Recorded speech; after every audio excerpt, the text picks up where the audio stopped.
In this exercise tutorial, I'm going to be showing you how to work on your transverse abdominis whilst also working your ankle dorsiflexion at the same time. The only thing you need for this is a yoga ball or stability ball, and I'm going to go through each step of how to do both of the two things in one combination.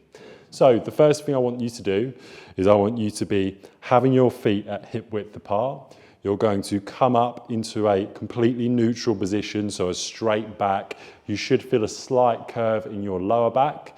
From here, I'm now going to bring my stomach muscles in. So I'm going to start to contract, but not contract and push out. I'm going to contract and push my belly button in. And if you think about a 100% contraction being you can't breathe, you're completely contracting as hard as you can, I want you to try to go to a 20 or 30% contraction and hold it there. So I'm holding that 20 to 30% contraction. I've got a slight arch in my lower back. I'm completely neutral. And whilst holding that, what I'm now going to do is I'm going to start to bring my ankles and feet up.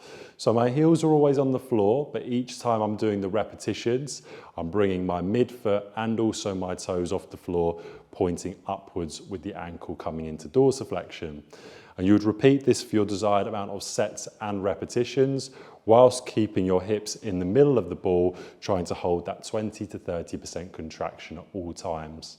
When you're doing the reps, make sure that your hips aren't coming side to side, you're not leaning forwards or back, and you've still got that contraction at all points during the motion when you come up and down with the ankles.